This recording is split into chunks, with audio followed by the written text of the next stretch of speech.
Hey, welcome to Comics Characters Chronology. I'm your host, Rhett. Today, we're taking a look at the fifth appearance of the Justice League from Justice League of America, issue number 2. So let's dive in. Alright, so this is cover dated December of 1960 / January of 1961. And once again, we're back to no representation of Batman or Superman on the cover. And honestly, it's really not that great a cover, but they can't all be winners. Alright, and that loser of a cover is penciled and inked by Murphy Anderson. And our story, Secret of the Sinister Sorcerers, is scripted by Gardner Fox, penciled by Mike Sekowsky, inks by Bernard Sachs. We don't know who the colorist is, as usual. And the letters by Gaspar Saladino.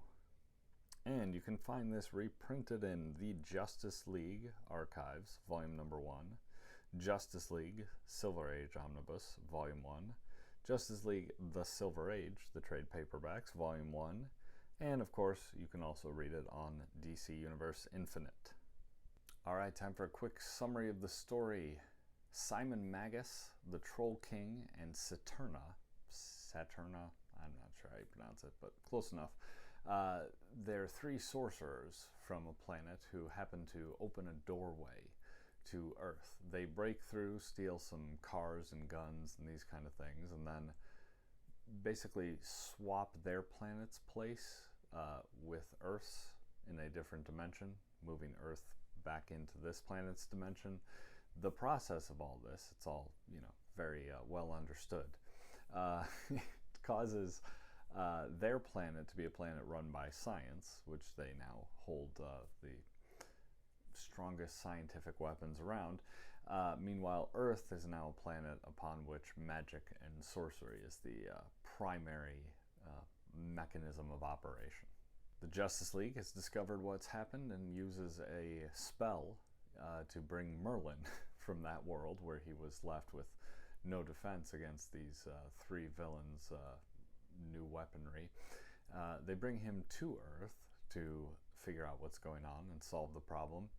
And what they learn is that the three evil sorcerers all have parts of the spell that is necessary to switch the planets back. So the Justice League is divided, of course, into three teams, because that's what we do in these stories, and they are sent to the other planet to retrieve those parts of the spell. Of course, the Justice League is successful in this mission, and once they've returned all of the parts of the spell to Merlin, Merlin is able to switch the planets back to their correct dimensions, assuring the JLA that the sinister sorcerers will be taken care of. Alright, stories like this, I always find them to be pretty interesting. I like the idea of bringing together, modern mythology with these myths of old. And so we get to see the Justice League going against things like a manticore and a griffin. They also find themselves faced with trolls of various kinds, and also air sprites and living trees. So all sorts of old lore the Justice League finds themselves, our modern myths find themselves faced with.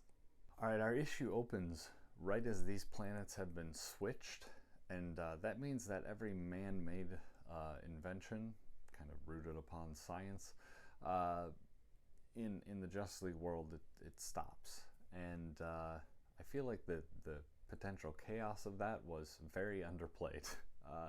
There was just a little bit of seeing what happened to the Justice League when this went down, but there's no mention of planes falling from the sky or any of those kind of things. So I feel like there was a quiet apocalypse occurring in the background that we just saw no sight of. Speaking of this moment, it had one of my favorite little tricks of comics from way back when, where as the car that Martian Manhunter in his John Jones, the detective human appearing disguise, their police car stops, and in order to make sure we know that it is in fact Martian Manhunter, his partner, who is in the car with him, refers to him as John Jones and then describes what happened. I just, people don't do that, but it's useful if you want to introduce in a comic what's really going on. But yeah, breaks away from the realism a little bit. And it should be noted that the JLA discovered this spell to call Merlin to their world in their library, which we learn of here for the first time, which contains all of the knowledge known to man. So we can assume that when the internet comes along, the Justice League had good cause to downsize.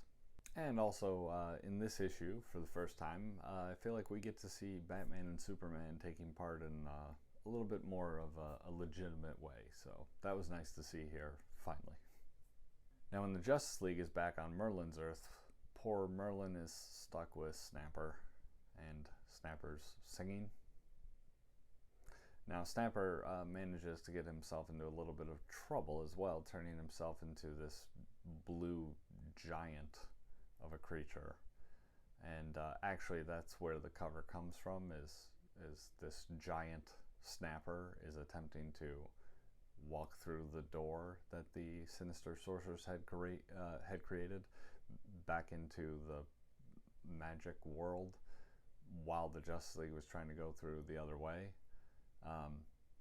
Yeah, thankfully Merlin restores him, or maybe it's not so thankfully, because now Snapper's back. And as always, the thought of Snapper is a tough note to go out on. However, maybe we'll start to see him fade from prominence. But next time, we're going to look back at the Fantastic Four. We're going to look at their 5th appearance, which comes from Fantastic Four number 5.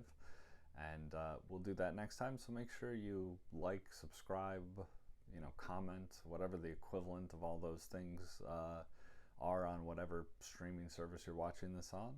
And thanks so much. We'll see you next time.